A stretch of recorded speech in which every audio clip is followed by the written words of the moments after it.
Welcome, everyone, and thank you for coming here. It's great to see you all for this event that was arranged at relatively short notice, but I think you'll be rewarded by the quality of the debate that we'll have this afternoon. So humans are a storytelling species, and the types of stories we tell about ourselves and our place in the universe end up defining a lot of the actions that we take and how we live and what aspirations we have for ourselves as a species and for the world. And in terms of the global environment, one of the prevailing stories of our time is this narrative of planetary boundaries, which I suppose you could see its origins in the limits to growth story from the 1970s and an evolution of that. And the idea that we live in a world where one of the priorities of our time is to realize that the paradigm of endless growth, however we define growth, is coming to an end, and we need to find some way of living within the biophysical limits that our planet is constraining on us as a civilization. And this has been quite influential in various forms, and has been modified, and there are huge debates about how you define these boundaries as well. But it's become an important part of our global change narrative for these times. On the other hand, it could be argued that is a narrative defined around limits and boundaries a sufficiently aspirational narrative for what type of world we want to create and build over this century? Is perhaps a narrative on limits the wrong sort of story to tell in terms of trying to find a thriving future, both for ourselves and for planet Earth? And so these are the topics that we're going to try and discuss today. And the format of this debate will be two 15-minute presentations by each of the speakers that I'll introduce in a moment, followed by around 20 to 30 minutes of a discussion here between the three of us at the front, and then opening up to about half an hour of Q&A from the audience. And the aims of these debates is not to be a combative Oxford Union style debate at all. It's really, I think the most useful thing in a debate is to find out the parameters of the arguments that you're making. What are the assumptions that are going in to your particular viewpoint, and how do they map into the assumptions the other person's making and the wider world makes. And so that's understanding the parameters of where agreement or disagreement emerges, and then looking for what it would take to often shift those perspectives or opinions and to move forward. So I'd like to welcome this as an exploration of the space around this debate. So we have two wonderful people leading this discussion. First, we will have Kate Raworth, who is an ecological economist, well known for the doughnut economic model of planetary boundaries and social inner boundaries, and how we can navigate a safe and just operating space for humanity within these inner and these outer boundaries. And she wrote the best-selling book, Doughnut Economics, 7 Ways to Think Like a 21st Century Economist, and co-founded the Doughnut Economics Action Lab to collaborate with change makers worldwide, from mayors and entrepreneurs to teachers and community activists. And she teaches at the Environmental Change Institute here in Oxford, and is a professor of practice at the Amsterdam University of Applied Sciences. And our second discussant will be Professor Earle Ellis, who is in the last 2 days of his sabbatical visit here in Oxford over this year. And he's a professor of geography and environmental systems at the University of Maryland in Baltimore County, where he directs the Anthroecology Laboratory. And his research looks at the ecology of human landscapes at a local to global scales to inform sustainable stewardship of the biosphere. And his recent work has examined long-term changes in Earth's ecologies produced by human societies.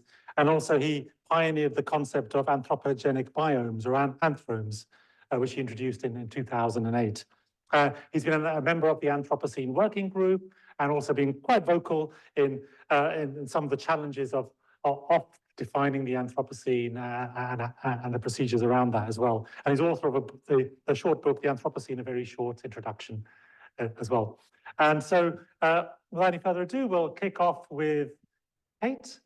Let me just manage this PC.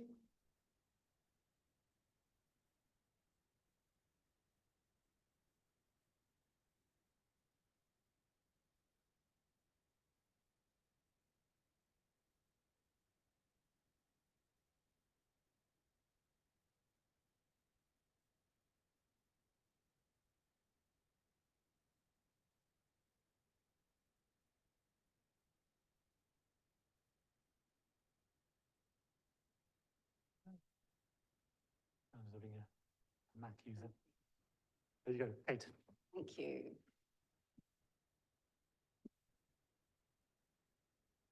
Thank you. It's a real pleasure. Thanks for everybody coming along. And Earl, I'm really looking forward to this discussion. This discussion began at the end of a dinner about 10 days ago, and we said, hey, there's something here to talk about. So I'm really delighted to be here. So, are planetary boundaries a helpful framework for shaping humanity's future? I'm going to say yes, absolutely they are. And I'm going to start with this wonderful quote from George Box. All models are wrong, but some are useful. So there's nothing true or correct or right about the planetary boundaries framework. It is a model to help us humans who find the complexity of the world overwhelming. It's one of many models to help us better navigate our way in this world. And I think it's an incredibly helpful one, certainly through my experience. This jumped on the screen already by itself as if to push itself, the dominant frame of our time. So when I ask myself, is it helpful? Is it useful? The immediate question that comes to my mind, well, what models are currently actually shaping humanity's future? And I'm an economist, which is why I'm here, which is why I'm drawn to this framework, because in economics, this is the model that has been shaping our past and our future. The model predicated on growth, the shape of progress being endless economic growth measured in GDP. It's so dominant that even today, when we already know since the 1960s, we've known its shortfalls. Today, here we are running into an election in this country. We've got both sides of the house calling for growth, growth, growth as the way forward. Okay. So I'm fighting back against, what's going on? Sorry. Technology. You gotta love it. You gotta love it.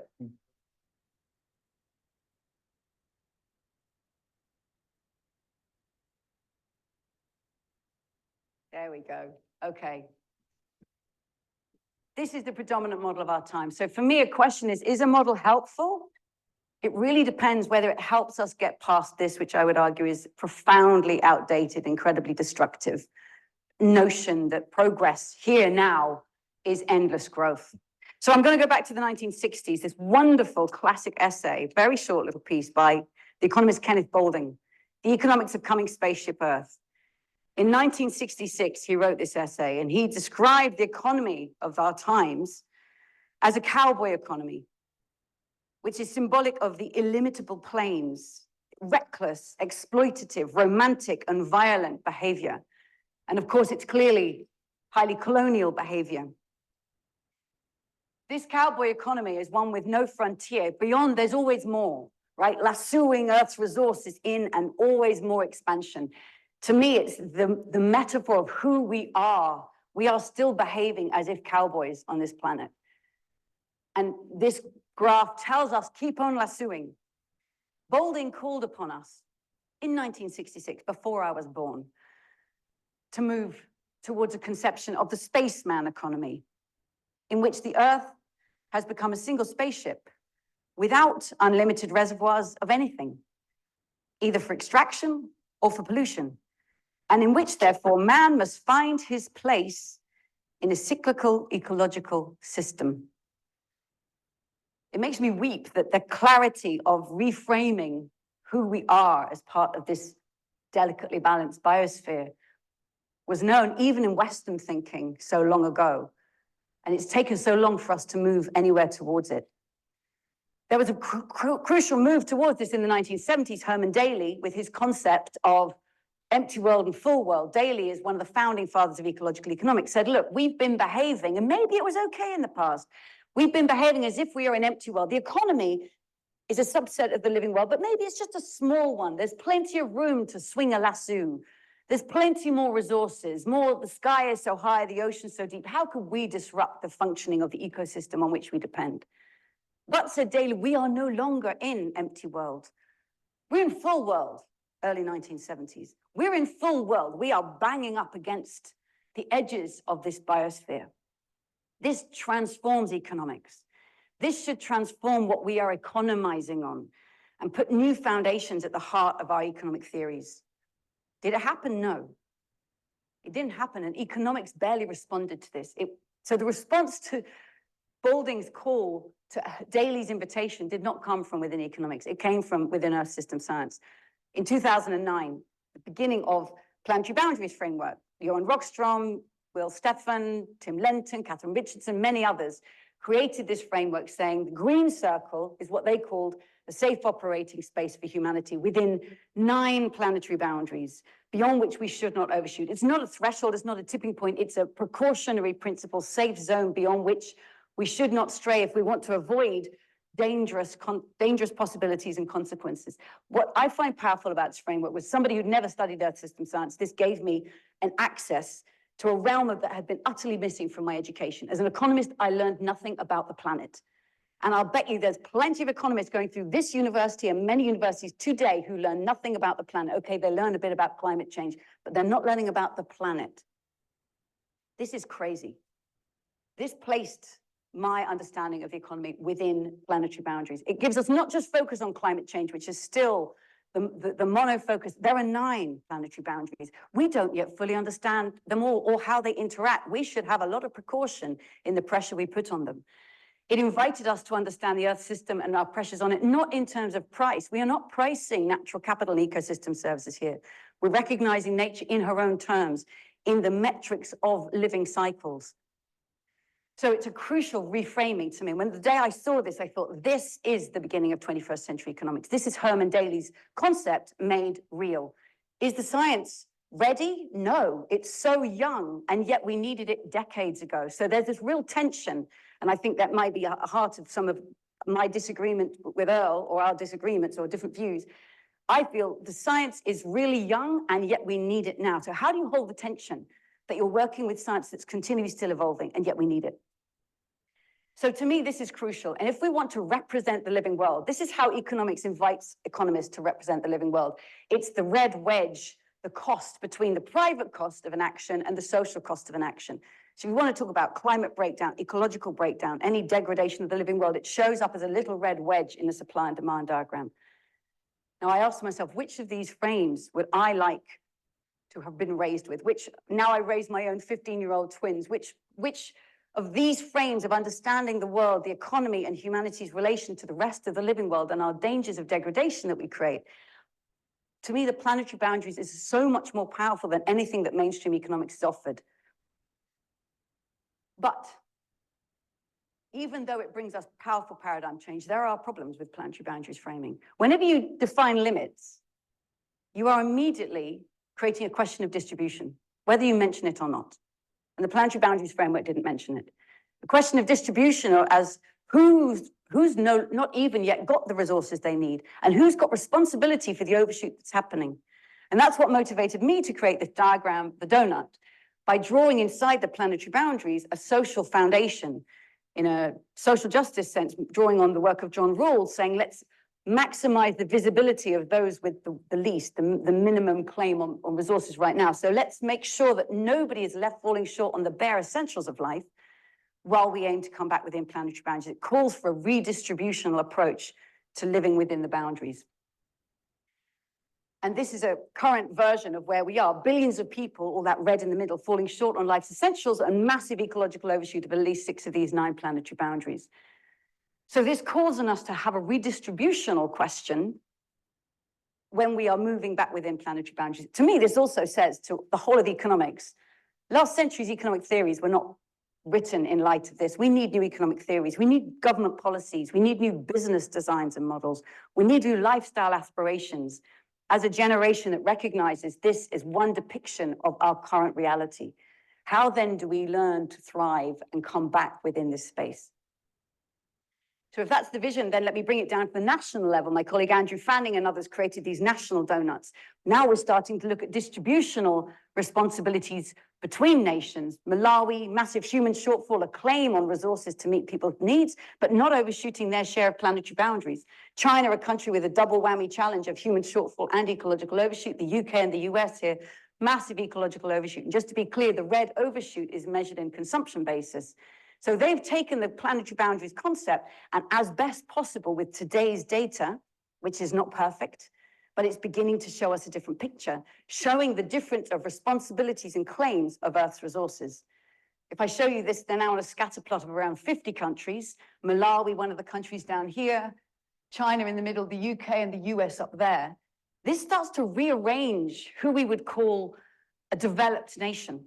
I've seen many jaw drops amongst Norwegians and Swedes when they suddenly see in this diagram, they're not in the best place at all. They're here in massive overshoot.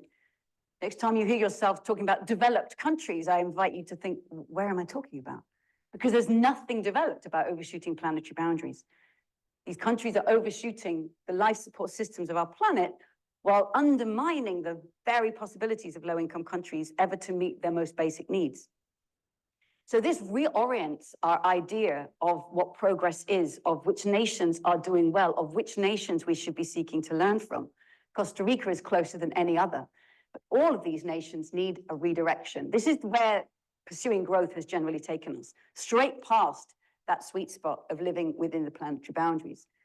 Can we reorient the global economy so that low-income countries rise to live within that space? Middle income massively reorient, but these high-income nations very, very significantly reduce their overshoot.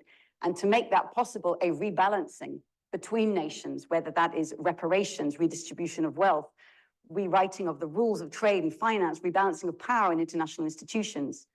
For me, this has become the best map I have yet found about the directionality that I believe we want in the 21st century. Is it the perfect map? No. Is it an accurate map? No, it's just a model, but it's a more reliable model than any other that I've yet found. And I'm willing to have it replaced when something else comes along that brings ecological integrity and social justice together in a way that calls us into a new direction. So there's a choice between the prevailing paradigm of the day and one that's getting some traction, which is planetary boundaries and social foundations together as the donut. I know which one I personally find a far more compelling direction of change for the future. It's time to move from that cowboy towards the spaceman economy, but we're not spacemen. We don't need to go to a 1960s metaphor of being in a spaceship. Let's land on Earth and recognize we're members of a web of life. And I believe, as with any good framework, the planetary boundaries framework will evolve beyond its current state and actually recognize a biocentricity, bringing other living beings in there with ourselves. And all good frameworks should evolve, as the donut will, as planetary boundaries will, taking us further in a direction that we want to get to, but having been an incredibly valuable staging post along the way.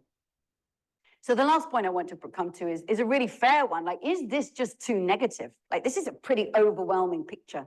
All of that human deprivation, the ecological overshoot, will actually that just utterly demotivate people to act? It's a great question. I mean, the cowboy looks like he's having a lot of fun, right? That might just feel like a more compelling place to be. What I've learned from the work I've been doing ever since my book came out in 2017 is many people are actually motivated to act by this new framing. There are over 80 local governments and city governments, district, county councils around the world that have got in touch with us and said, we are using the framework of donut economics to transform our own locality all over the world. And we are using it with this concept of living well within Earth's limits. You hear this in European Commission, in the city of Amsterdam, many of these places, saying this is actually a really clear aspiration for us. We want to live well in a way that's respectful and responsible to people elsewhere in the world without undermining their possibility of living well. We seek to be regenerative. We seek to be distributive in the future economy we create. Just to show you a few examples, Glasgow, just last year, created their Thriving Glasgow Portrait. So this is a vision of thriving within limits, just as our own bodies thrive within limits. Can we as cities thrive within limits? Asking, how can Glasgow respect the health of the whole planet? All these questions, that's their overshoot of planetary boundaries. This came about through Glasgow City Council, definitely in light of inspiration from the planetary boundaries framework. Barcelona have gone further. They've created their own metrics as best as they can with the metrics available today, and they're only going to get better as we go into a far richer data future. And then transforming the city. And I think there's a really nice point Yadvinder mentioned now, is boundaries and limits a really frustrating, limiting framework? Actually, Barcelona is bounded on three sides by mountains and then the sea.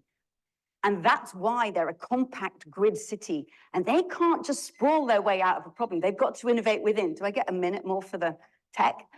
They've got to innovate within. Boundaries actually unleash creativity. Ask a designer, ask an architect. Don't give me blank sheet, give me boundaries, and I will get creative within those.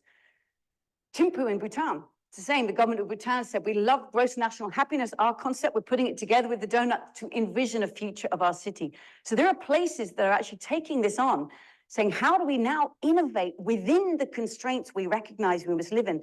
Let's create circular economies. Let's be regenerative. Let's build and distribute and travel and eat in ways we never imagined before, because this constraint forces us to invent. It's also happening in communities. In Ladywood in Birmingham, fantastic community work going on there. You can see them bringing the community around the planetary boundaries framework. Let's have a conversation about how we live well within the earth.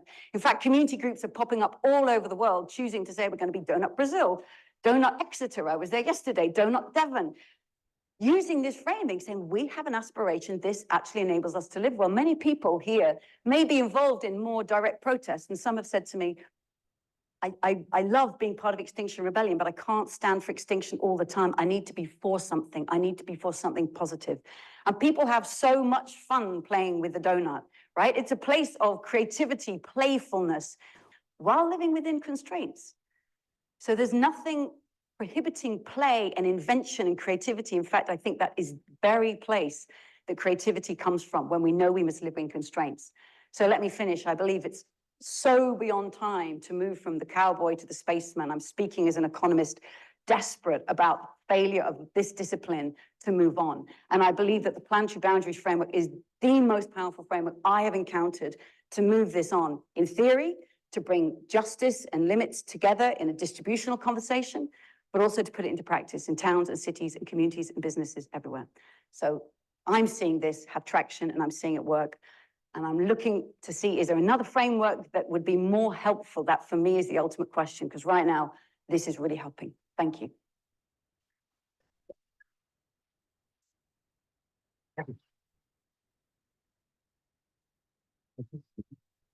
Thank you, Alice.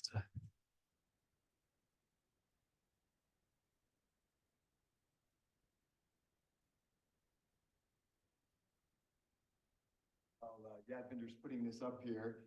Thank you, Kate. That was very inspiring, and I think we very much share, from our discussion before and seeing what you're presenting today, this feeling that the most important thing really is to inspire people to engage, to do something different than simply mourning the loss of a planet of the past, where there's some kind of current contemporary changes that are somewhat beyond the capacities of contemporary societies to adapt and change and continue to thrive.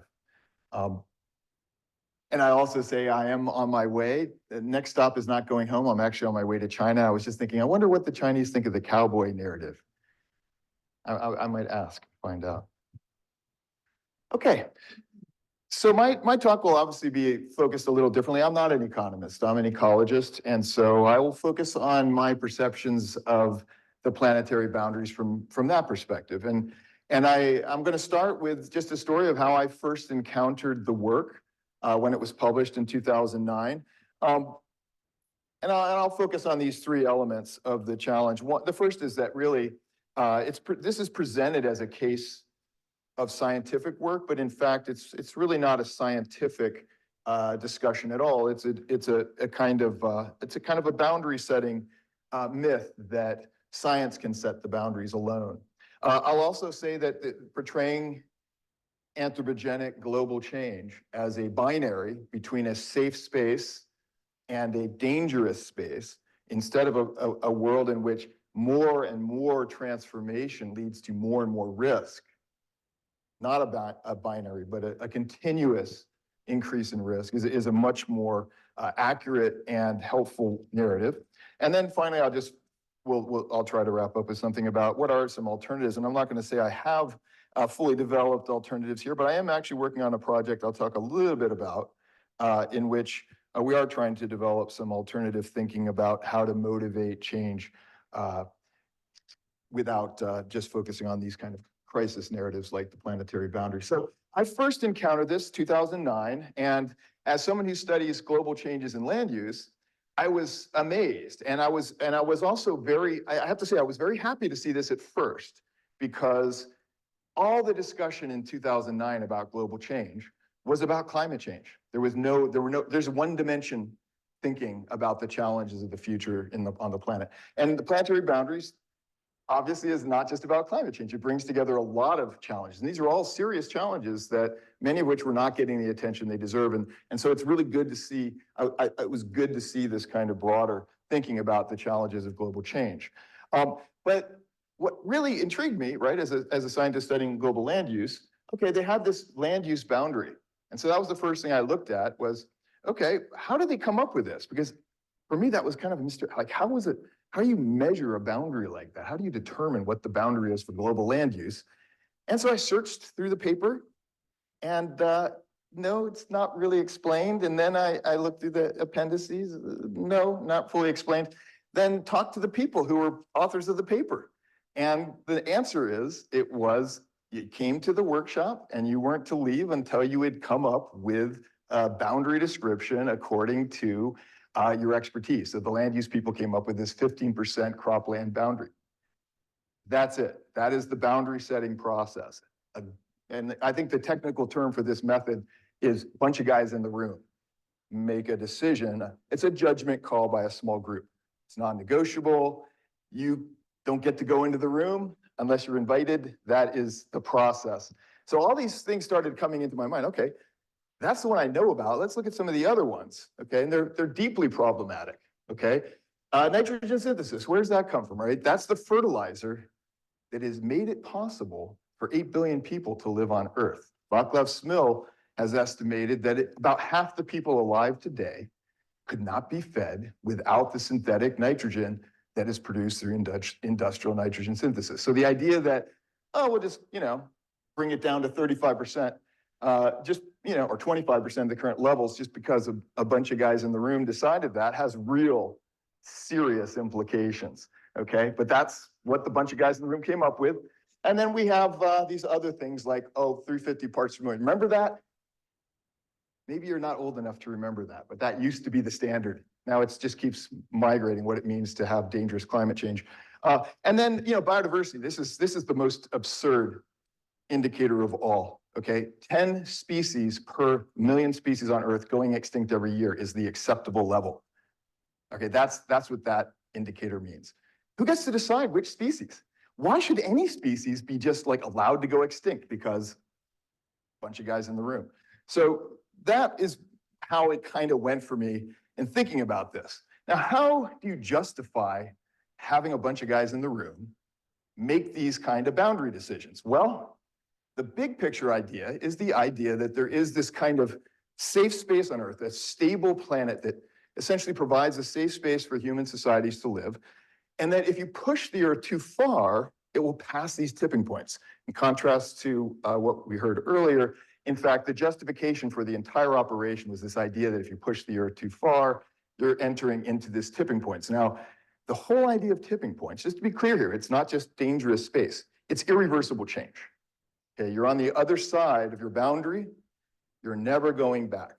So think about it this way, if you're out of the safe space, there's nothing you can do, right? If you're in the safe space, it doesn't matter what you do. Pollute away until you hit the boundary and nothing is going to happen. Both of which are not true. People can see this.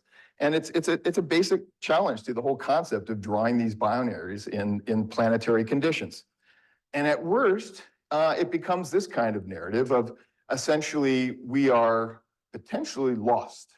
You hear this regularly, this idea, if we don't act in 12 years, I've been hearing 12 years for about 30 years, okay? We will exceed the capacity of the Earth to adapt to the influence of human societies. Now, the truth is there are definitely tipping points in the Earth system. They do exist. And forcing the climate to heat will trigger some of these. There's only one problem with this model is that I think it's just as likely that you're here, right underneath 1.5 degrees, you're still in the danger zone.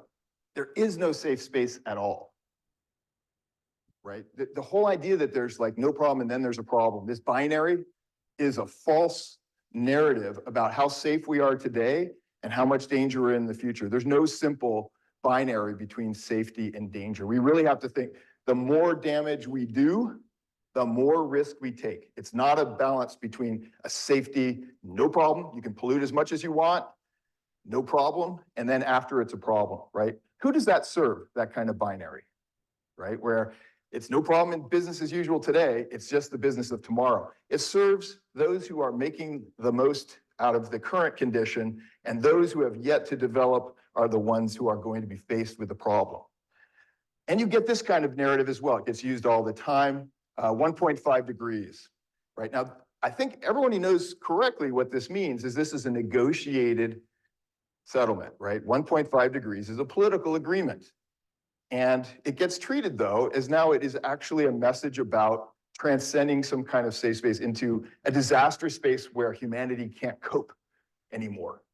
It's a big collapse narrative. So it is a crisis narrative. Another example is with extinctions, you get these kinds of narratives like the sixth mass extinction, which makes you think that you're already committed to a world of mass extinction, right? If I believed the science of this, I would be depressed and I would not do anything because it wouldn't matter. You're already committed. Okay, that's not an empowering narrative. That's a disempowering narrative. Crisis narratives like the planetary boundaries are just as likely to promote division and inaction as it is to promote the kinds of actions that we really need now.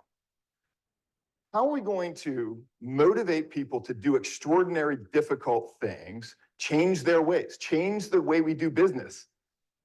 What does it take? Does it take more crisis narratives? I think if you can see what's happening with the kids and this sort of thing, I think what you're seeing is you are seeing some people that are becoming more active, but you're also seeing a lot of depression and anxiety is part of this. So what is good about boundary setting? Boundary setting can be powerful. It is powerful to the extent that it is a negotiated activity, that it brings people together to cooperate, to do something. Okay, that is powerful. Now, maybe not powerful as we want, but the reality is we live on a planet where there's no cockpit on planet Earth. There's no spaceship Earth with a cockpit or a dashboard where we can just control things. The only thing that enables us to act globally together is cooperation. And that's the thing that we have not enough of and need more of. If there's any boundary to the future, to a better future, it's going to be a boundary of how much we can cooperate together. So anything we can do that helps us cooperate is powerful. And again, right, it's true. 1.5 degrees, which isn't about the number, it's about the process of international cooperation, has made a difference. The idea that it doesn't make any difference, it does make a difference. But of course, we need to do more. What has been the single biggest investment in transitioning global economies dependent on very powerful transformation of the Earth, the US economy and its emissions of fossil fuel, greenhouse gases? It's huge. This has been the biggest investment to try to reverse that process of emissions. It doesn't, I put that up there, but it doesn't mention the word climate. It doesn't even talk about that. It focuses on what ordinary people aspire to. What do people want? If you can connect your project to what people actually want rather than a fear narrative that tells them that what they can't have, people will engage. And this passed politically in a very divisive United States, and it's hundreds of billions of dollars toward actually changing the game. We are seeing more of this. Internationally, we're starting to see efforts to build a perspective where people are engaging in changing the way we think about our relationship with nature. So that's something that's currently, I think, very active. We're not in a fixed situation where people can't change their minds. People are changing their minds. So human development, and I actually am not interested in economic growth or GDP at all. I've never have been.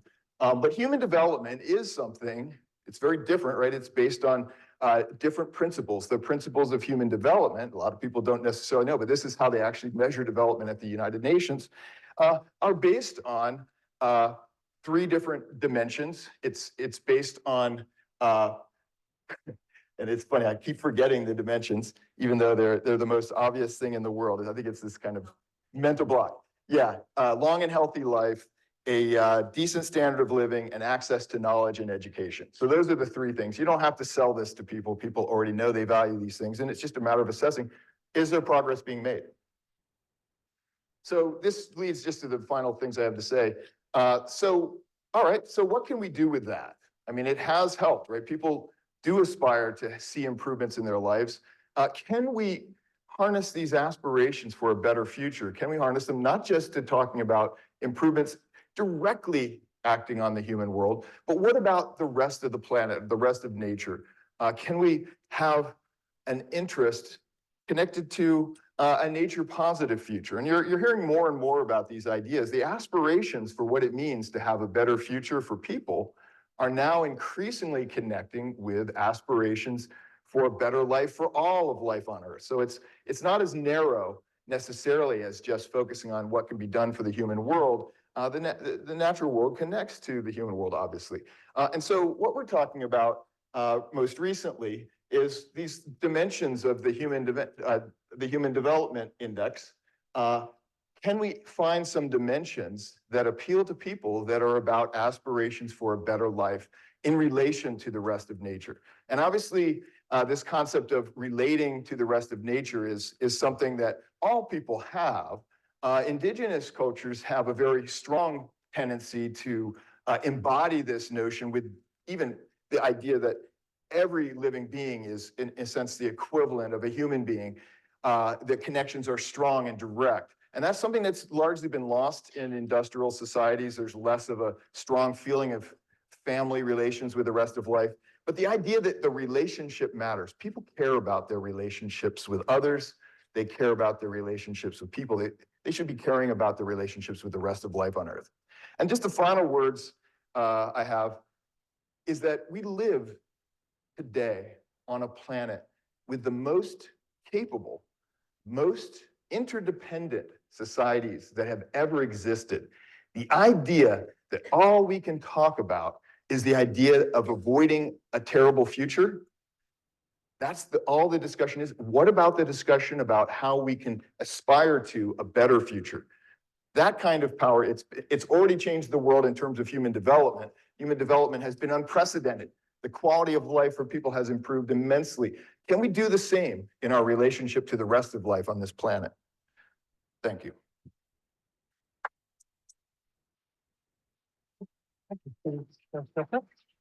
I'll sit there. Yeah. I'll sit there. These two. Great. Thank you both for your fascinating contributions there. There was a lot to pick and unpick there, but I'll just, there were three things that struck me.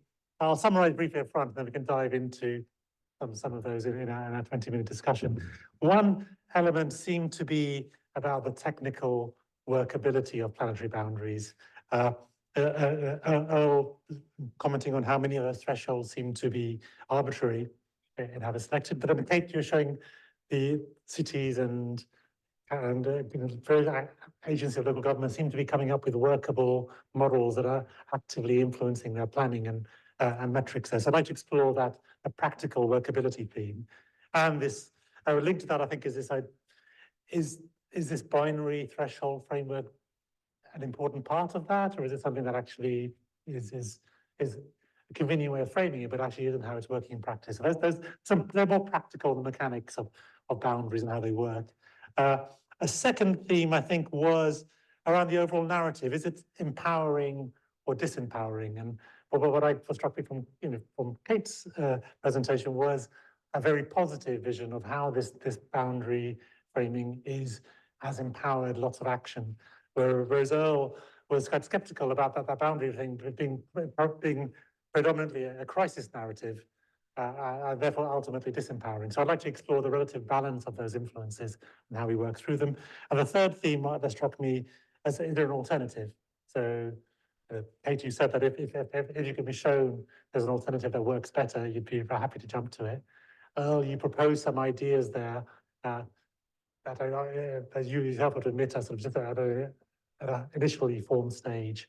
Are they providing an alternative to the planetary boundaries framework? So let's just give you some of the things just to give you some early warning. But let's start a little bit. Let's perhaps, before we go into the mechanics of it, let's start with this the overall narrative. Is it an empowering or disempowering narrative? And perhaps I'd like Kate to respond to Earl's comments about this being disempowering and actually being a crisis narrative that doesn't help. Right, I really enjoyed listening to you.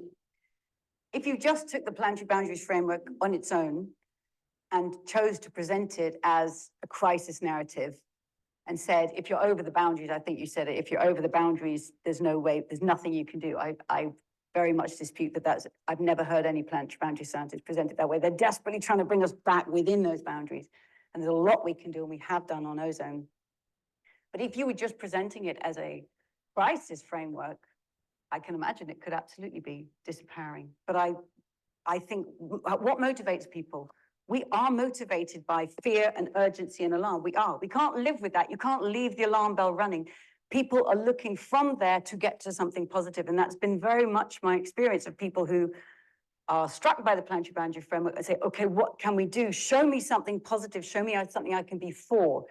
And the doughnut economics reframing of it says we're for regenerative futures, distributive futures, and we're for justice. And to me, it's very important to bring that. It brings an issue of justice into this debate about the injustice of who has created the overshoot and the redistribution that's required. So there are many people who, and cities and towns and businesses, and I can explain, and nations now that are saying, we find this a compelling way of reframing the direction we need to move in. I would also add, I mean, I enjoyed the example you just showed. Was it Obura? Was it at the end? The kind of the more positive framing. But we have to remember that those are always being seen, even if people are motivated by those, they've already seen the planetary boundaries framework. There's no control group I know of that we can reach to in Western society that doesn't know of ecological alarm. If you could take them and say, we'll just say to you, hey, there could be a nicer world. We could have better jobs. And would that motivate action without realizing there is urgency? Would your doctor just try and tell you to drink orange juice without telling you, if you drink more whiskey, you are going to destroy your liver? Do we need actually both of those pieces of information to make us move? Okay, Earl, would you like to? Yeah, yeah, I think we agree on this, apparently. And the donut is a very different thing than the boundaries. And Utterly dependent upon them. I mean, I'm not an expert on the donut, of course, but it occurs to me that what makes them powerful, like you said, is that it does inspire this feeling of action, this need to do something. And it's not convincing to me that what makes people enter that frame of mind is the planetary boundaries part. I would argue that most people have no idea what these things mean. Even experts, when they look at them carefully, find them puzzling, because the idea of, like, for example, a planetary level of nitrogen makes no sense. How much nitrogen you use in fields makes some sense, but it doesn't make sense at a planetary scale. So it's not convincing to me that the boundaries themselves are the motivation for understanding the condition that we're in. And you can understand this condition without the binary, right? The boundary is the binary. It's not the same as understanding we have challenges with nitrogen around the world. We have challenges with climate change, and they're different challenges. In the developing world, it's largely a matter of adaptation. In the developed world, it's largely a matter of to stop polluting the atmosphere with greenhouse gases. I mean, these are completely different actions. But the idea of a planetary consideration, I think, kind of actually takes it outside the frame of action. Like, can any of you act on the planet directly? Not really. You're just a person.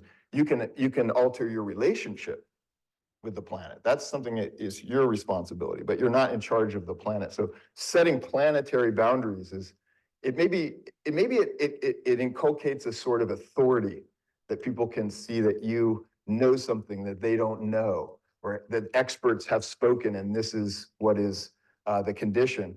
But I think the reality that I think is basic and that everyone can understand is that we have these challenges, and they get worse if we continue down the same track. So finding solutions that enable us to change direction is what empowers people, not having this binary narrative of, you've passed the safe space and now you're in the danger space. I'd like to think about on the binary concept, because at least in Planetary Boundaries 2.0, the Stefan et al. In 2015 or whatever, they were very careful to redefine this boundary concept as something, as a zone of uncertainty. That on this side, we're probably not going to have any dangerous outcomes. There may be increasing negative outcomes, nothing dangerous. And it was a zone of uncertainty where there could be a tipping point or it could be quite far away, but we just don't know enough about the Earth system. So is it necessarily a binary, or is it more like we don't want to go there? It's a precautionary principle rather than a binary. Is it perhaps? Yeah, I mean, so yeah, I'm familiar with all these papers. And so the 2015 paper is where that figure that showed the left side is from that 2015 paper. And it has a tipping point right there in the system. And so, and this is something like, I consider Will Steffen one of the finest people I ever worked with. And I'm proud to have worked with him. And we had a lot of disagreements about things, and always we were able to be colleagues and have a good discussion. But this was a tendency that I think he had.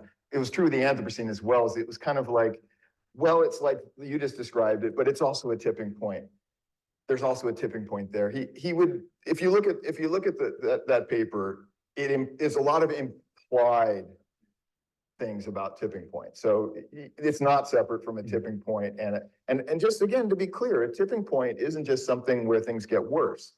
The whole idea of a tipping point is that it really makes it almost impossible to come back from there.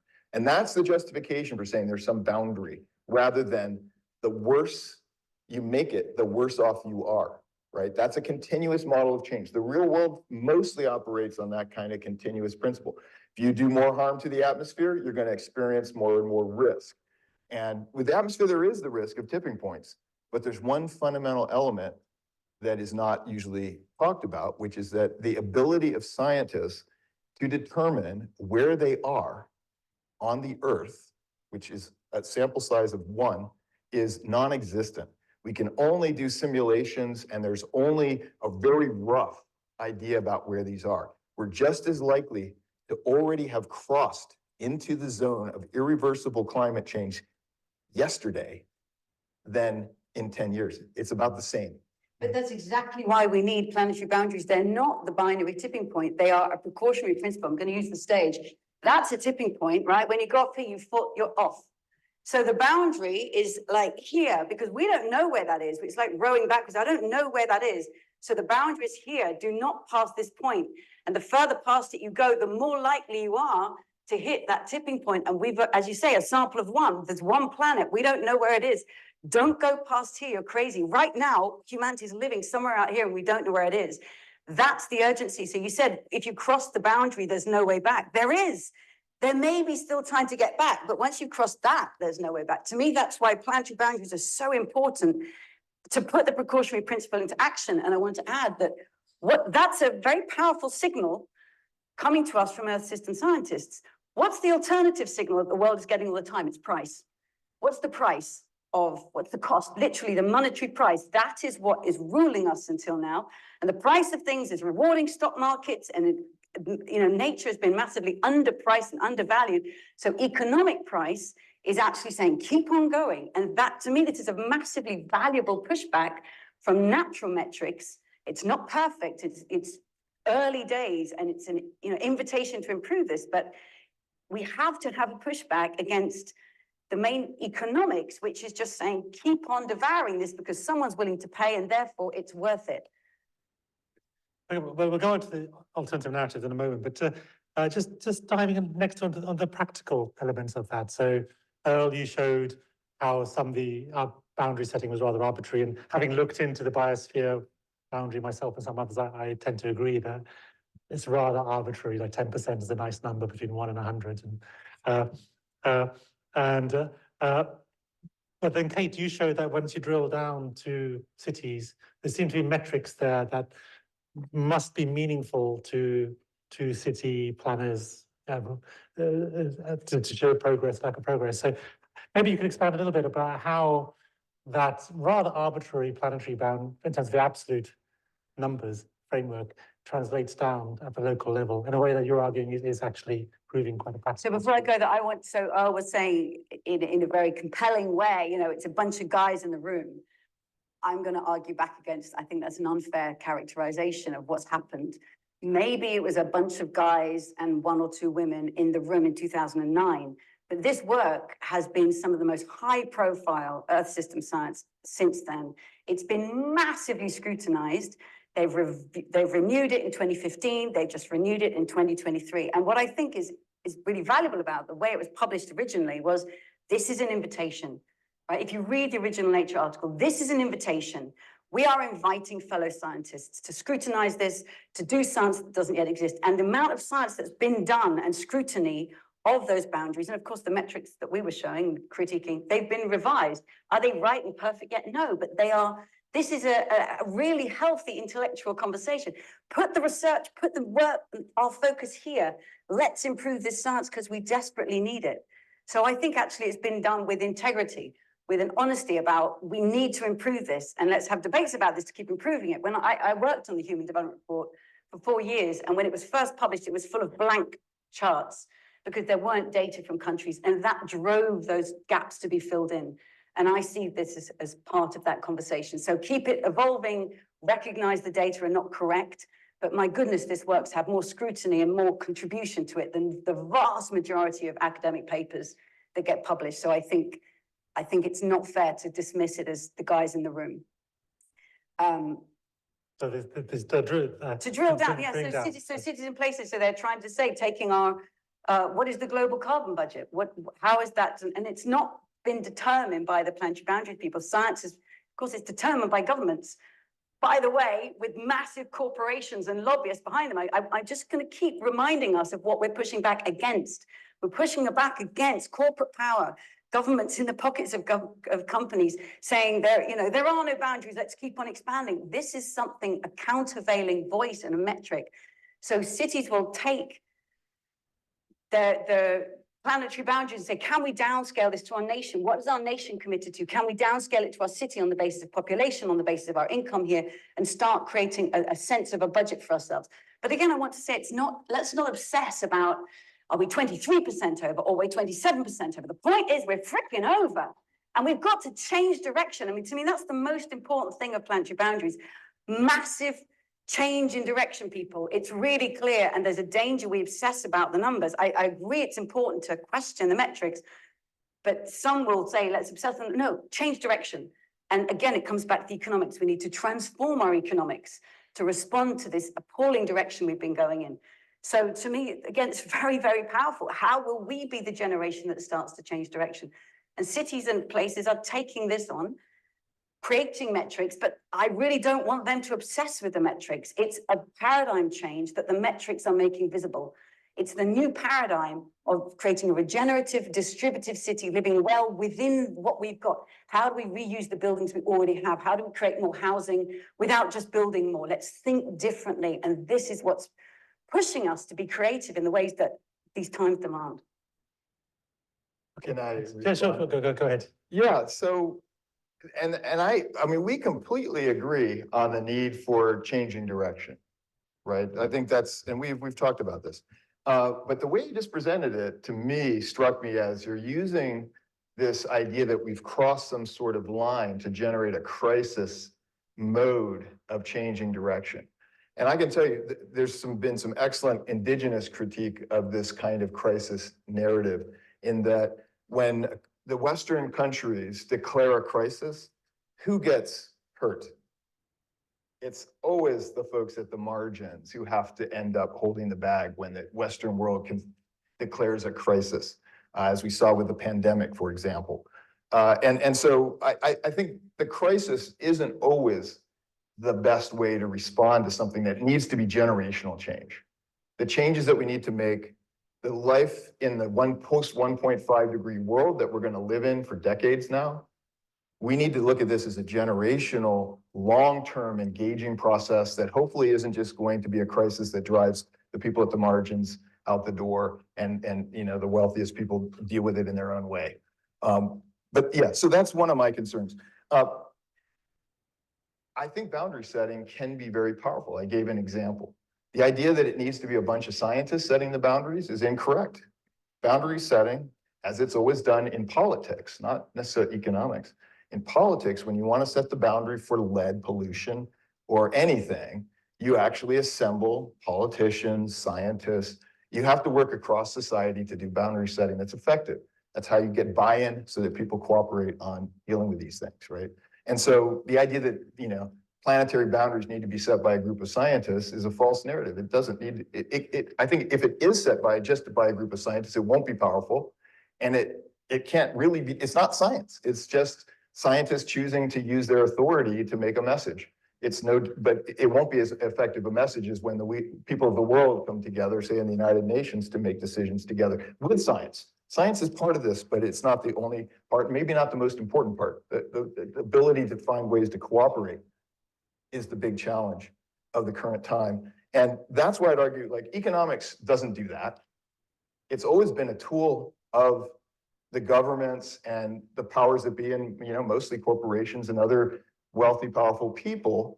There's a lot of social science outside of economics that is essential for understanding what it will take to bring people together to address these really big challenges that operate across societies over generational time, which are these really huge challenges that we face right now.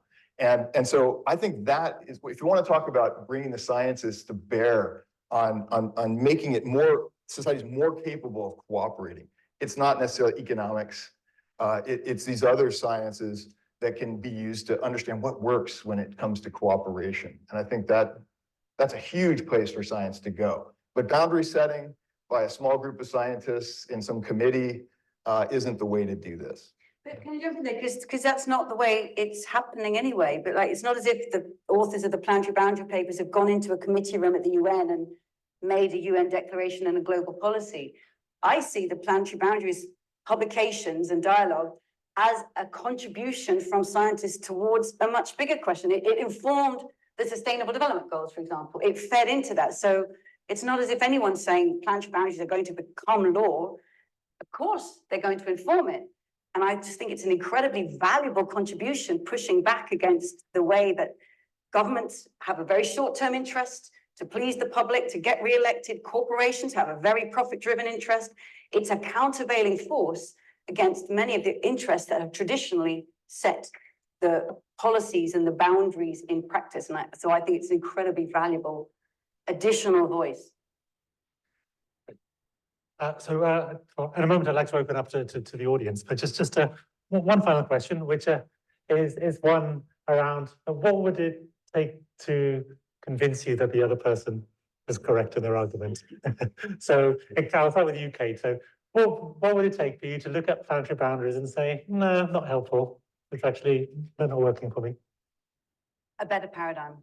To me, what are the qualities of that better paradigm? So something that helps us move away from the power of the endless growth paradigm, that enables people to understand themselves as part of a delicately balanced living world and actually having impact in the world, and that actually motivates to action. So on this, we would agree, but I haven't seen it. I haven't seen anything that motivates people to recognize their responsibility, to recognize the need to change direction and to transform our economies.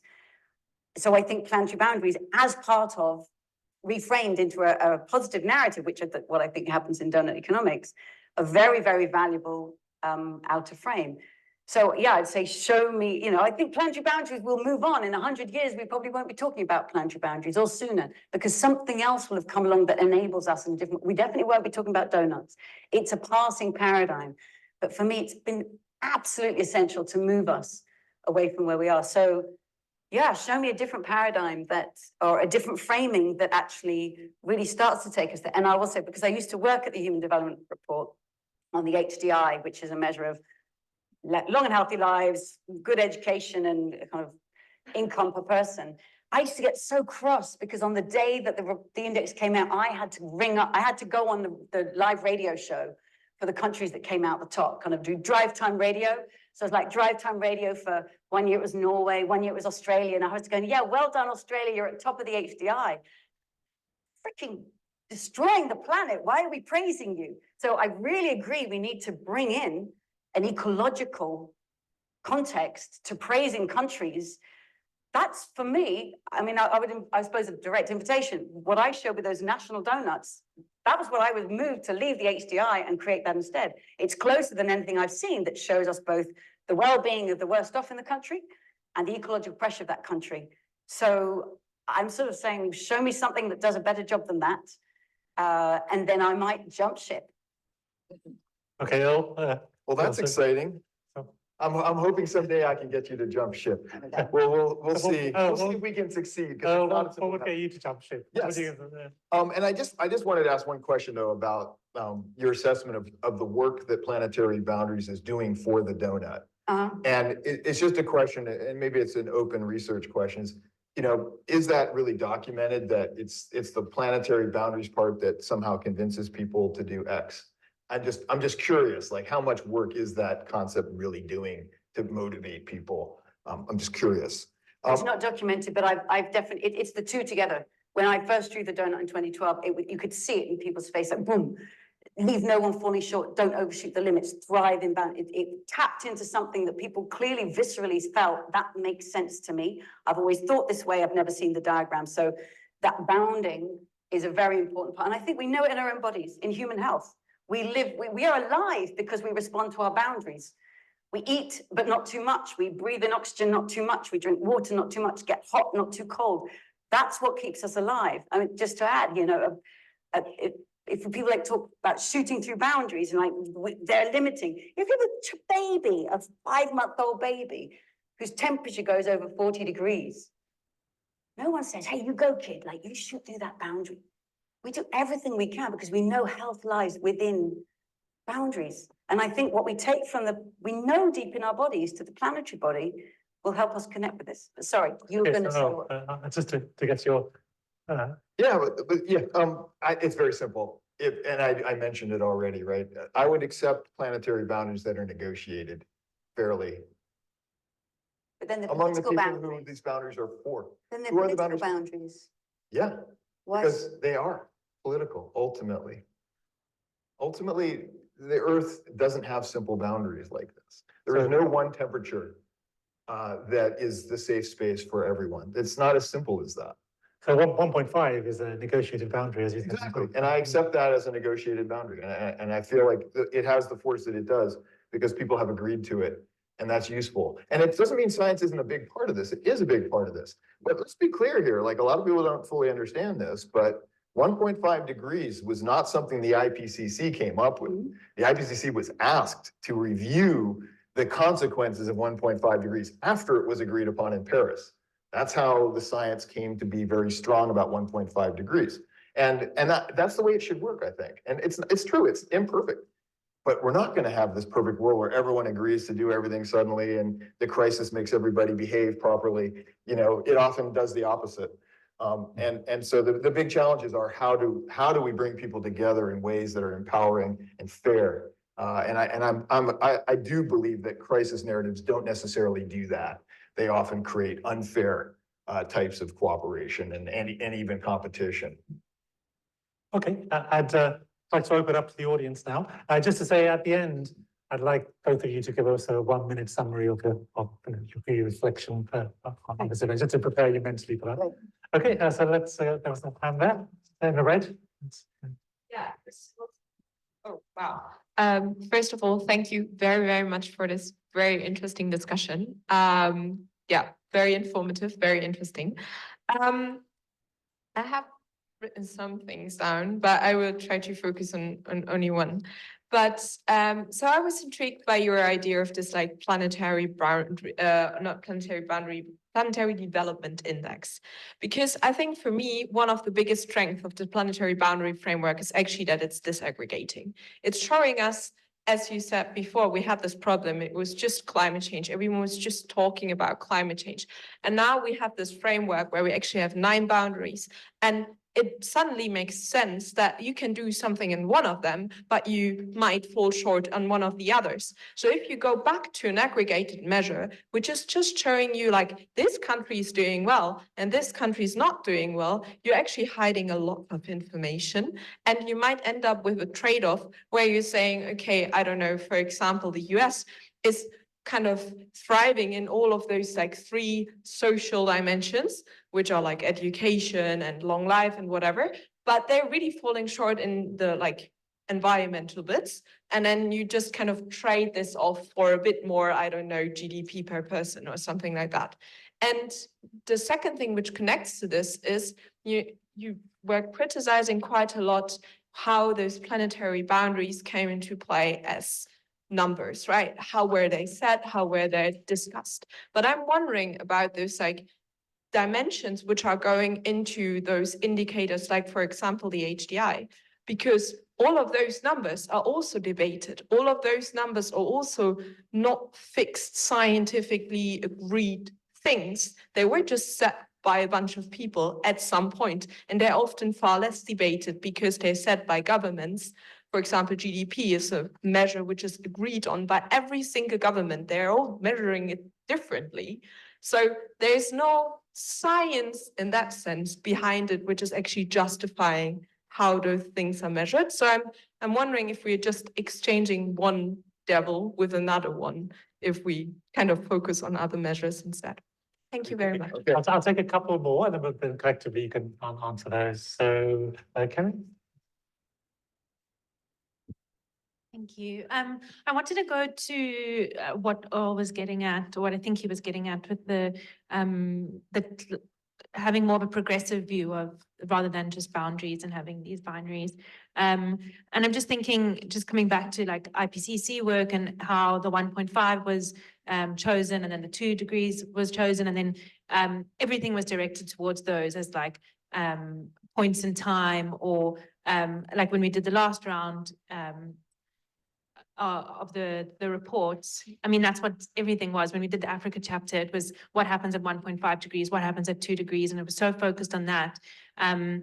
But what we found and what we discussed so much in that was, well, what happens in between those? And I don't know if you're familiar with the paper on biodiversity change, on the timing of ecological disruption. So rather than just looking at like 1.5 or 2 degrees, or like 2035 or 2050 or 2100, you look at the timing of changes rather than just saying by 2050 we'll have 35% loss of biodiversity. And looking at that and looking at more of a progressive view and a timing scale allows, I think maybe I'm siding with, it just allowed better planning, a better understanding of a system, rather than just having these boundaries and only really understanding a boundary and not really understanding the timing, that what happens before that, what happens after that. So I wonder, if you can just speak into that. And it's not really a question, but like, do you not think that it just limits the way that we're thinking of a process, rather than being able to understand the full process, we're just understanding these like tipping points, or this, I think you said like the period before a tipping point. I just think it's not totally useful in that sense. Can I? Let's take one more, and then we'll do that. And Hassan.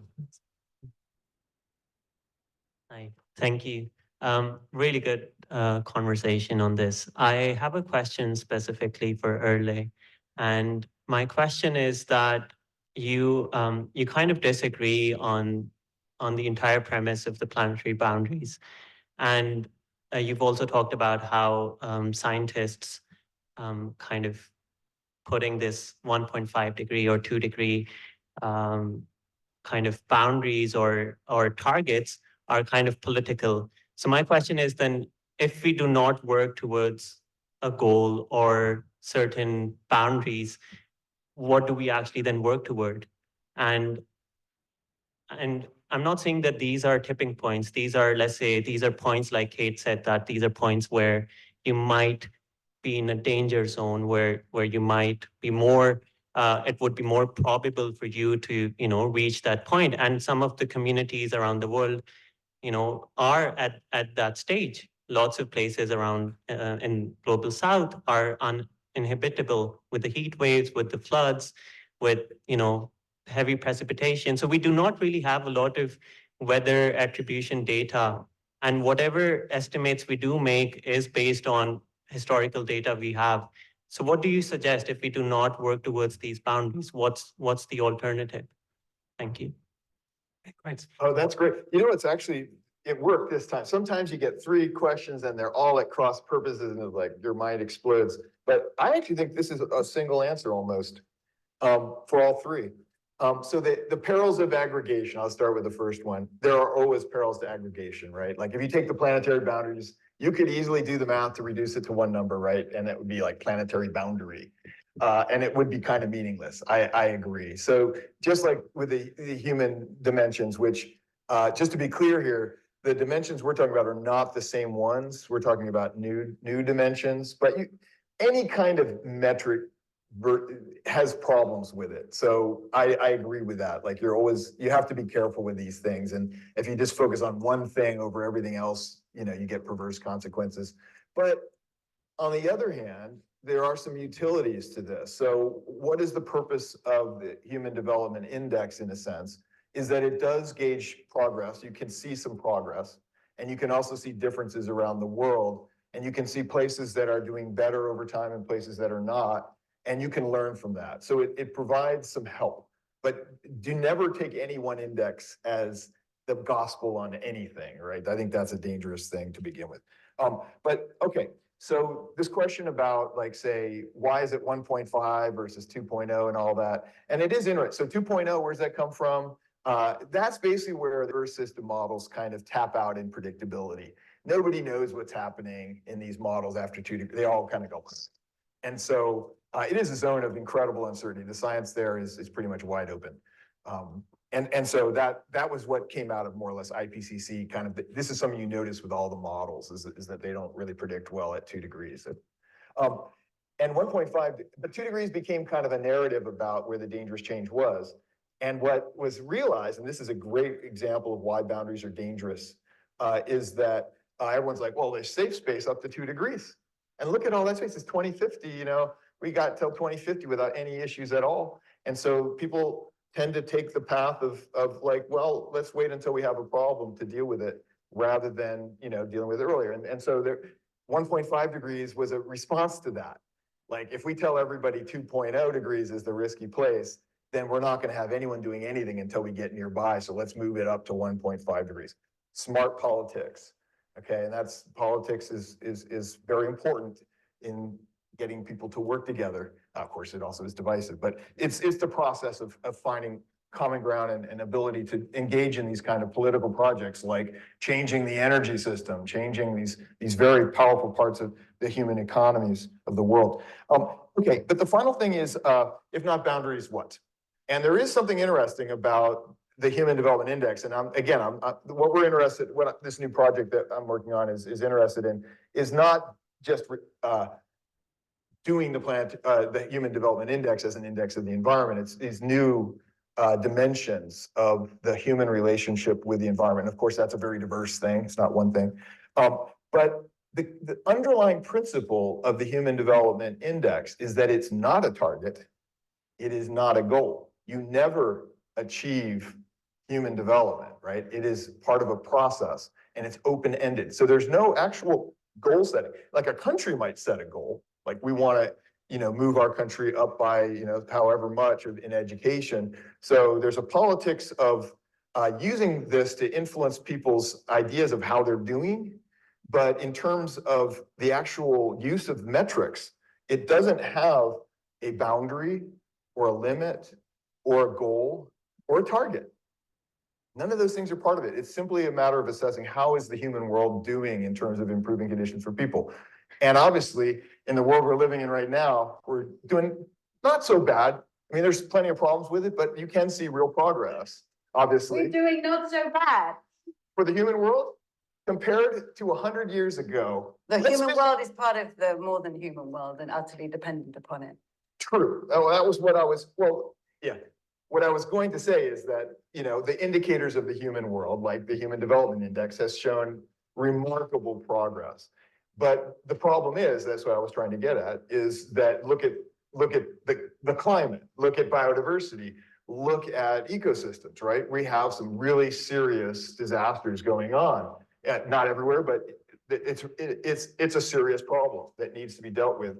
And it's not included in this other stuff. If there isn't an aspiration for people to live in a world that has a better environment, And a lot of societies do have this, but modern industrial societies have only talked about, oh, we got to stop destroying the world, which is a kind of like marginal activity compared to making the human world better. Well, the human world's not going to be better without the natural world also getting better. And so shifting priorities, just like we have a priority for more education, say, or more longer and healthier lives, we need healthier and healthier human relationships with nature and the planet. If we don't aspire to those things, they're just kind of like a marginal kind of Band-Aid kind of approach. And so we want to bring it into the core of thinking about what it means to have a better future for everyone. Kate?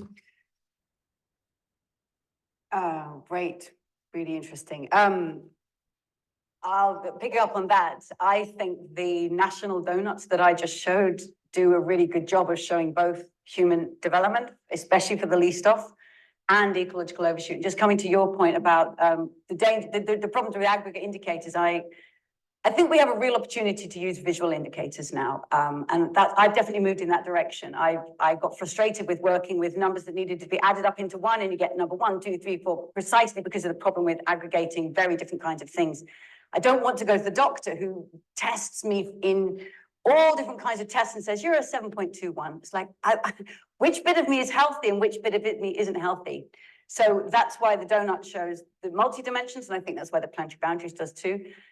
And we can use visual representation to see a lot more rich information that gets hidden when we try and combine it in one number. So that would be an amazing thing to get the Human Development Report to do more of, to show the visual complexity that our eyes can take in. On the point about the simple numbers, 1.5 and 2 degrees, I just want to add to this that, again, whenever we're using these numbers that they're negotiated, they're dangerous, and I agree, boundaries can become targets. On this, I agree, and I think there's a real danger of that. Let's just step back out of this ecological numbers conversation and remember what this is countervailing against. If anyone was listening to Radio 4 this morning, Nick Robinson was interviewing Rishi Sunak in the run-up to this now coming election, and he was grilling him. In the last quarter, the United States has had 3% growth, and this country's had only 0.2% growth. This is the predominant number of our times.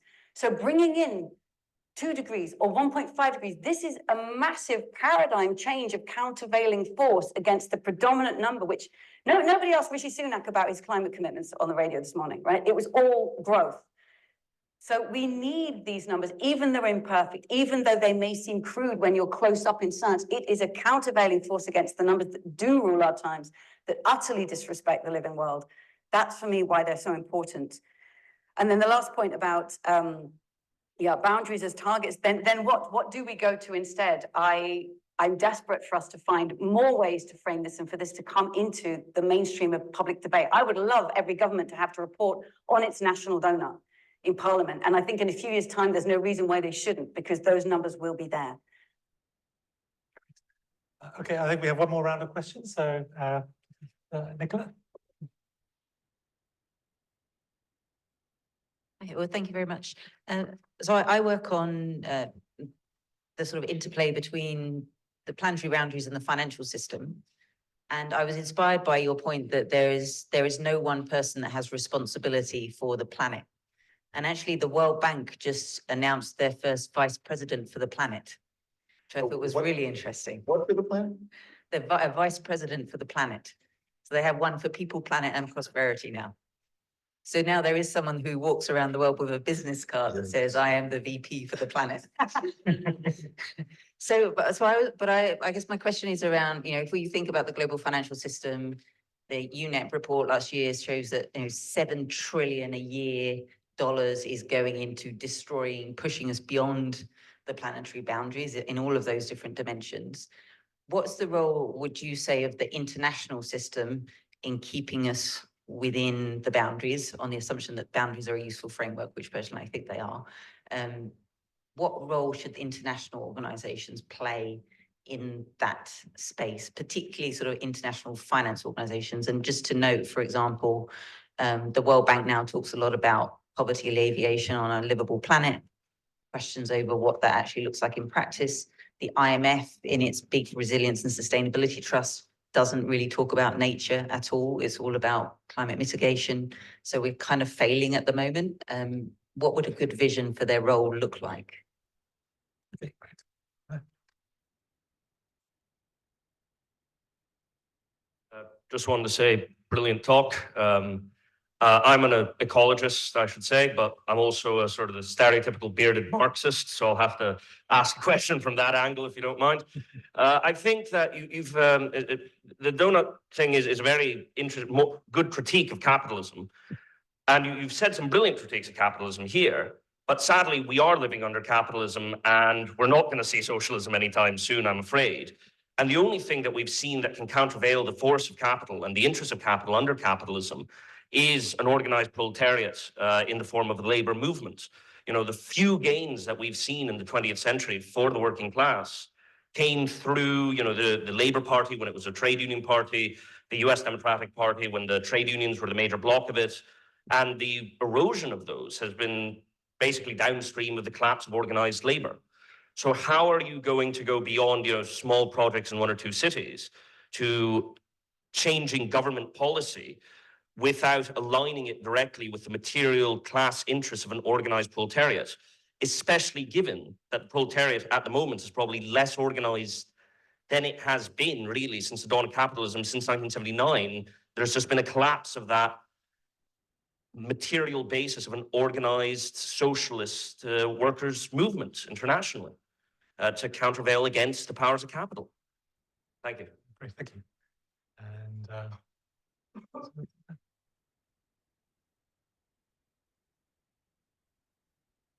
Thank you. Thanks for the debate and the talk. It's really nice to listen to three of the people that I most like to listen to. So congratulations, thank you. I did really like, Earl, that you brought in the whole question of binaries, something that I talk to my students a lot about.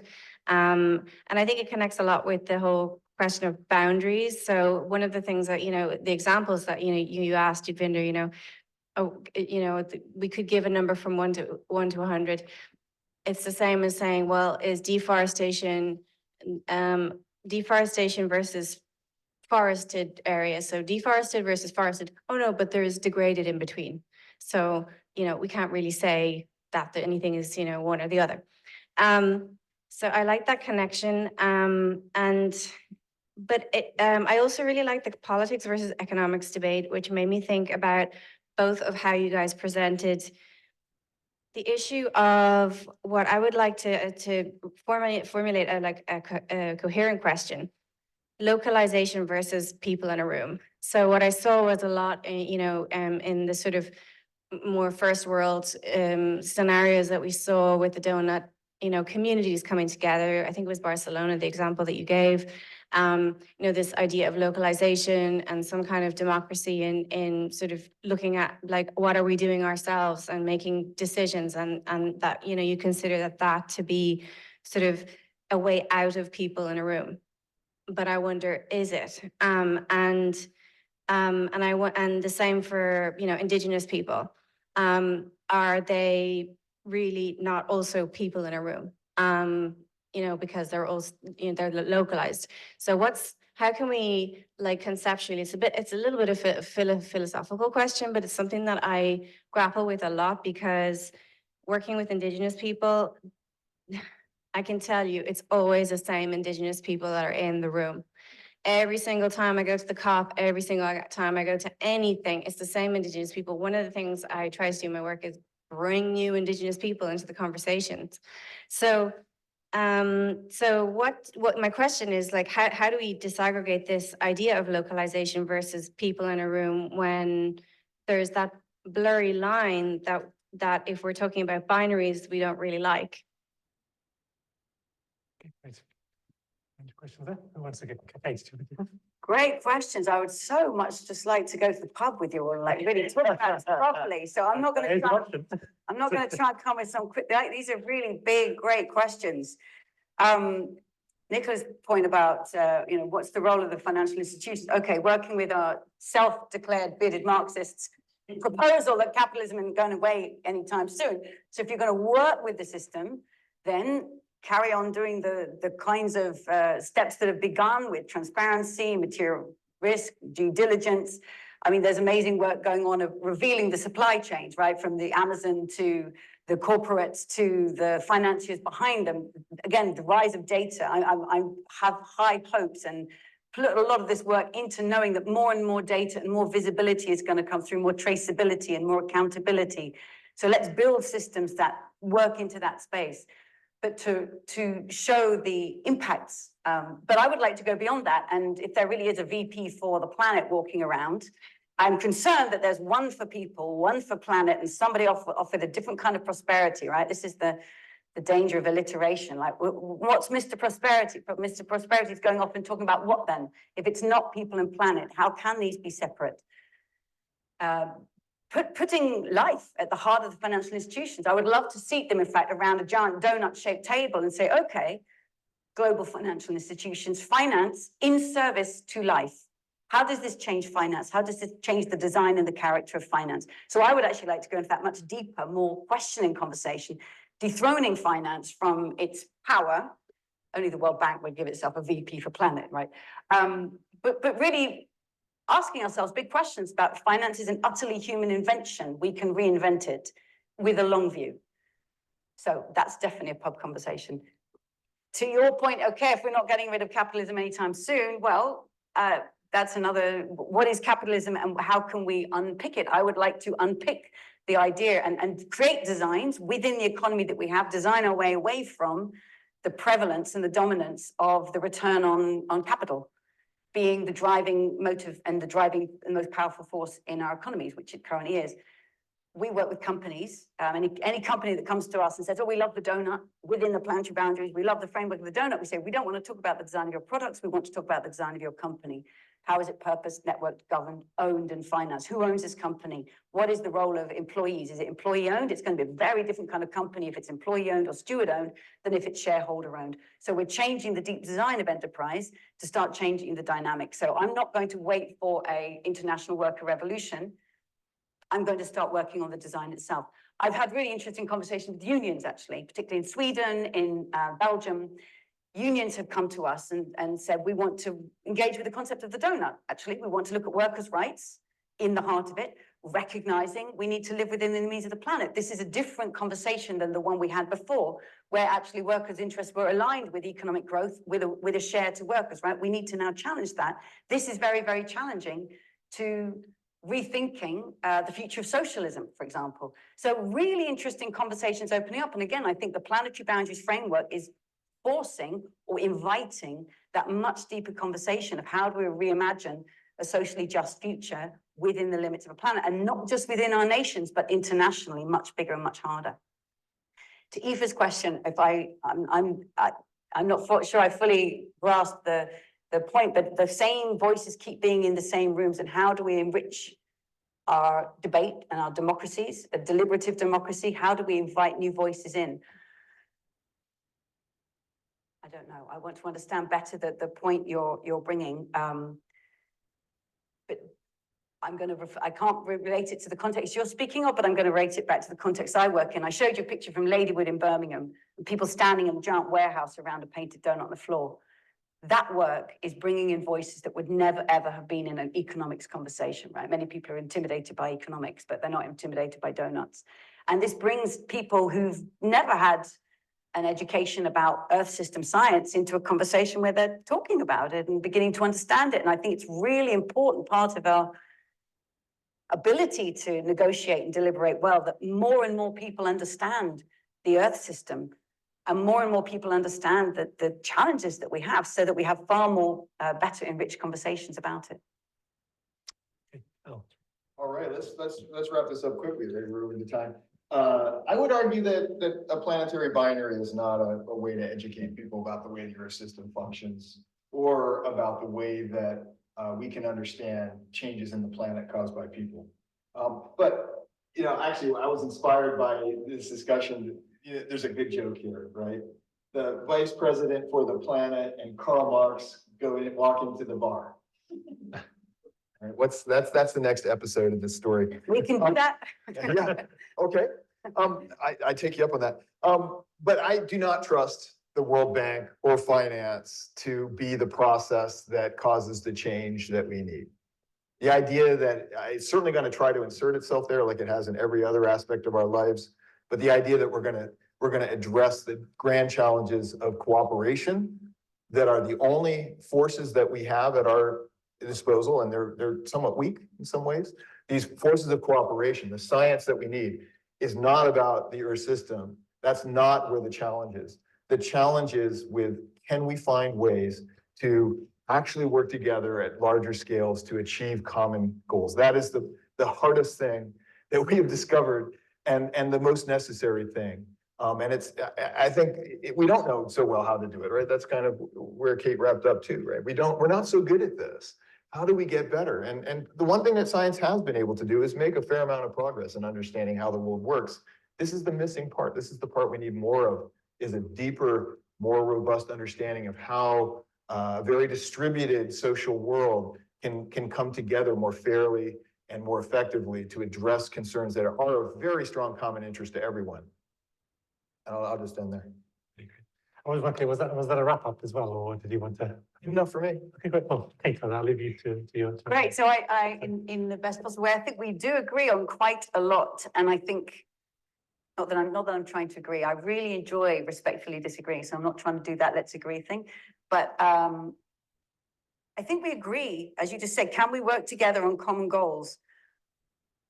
I see that the common goals that the world has failed to work on have been negotiating rooms dominated by governments behind the massive corporate and financial interests, and their numbers of 3% growth and their numbers of 15% return have been the numbers in the room with a bunch of guys in the room that have dominated our failure to act to protect the planet for decades.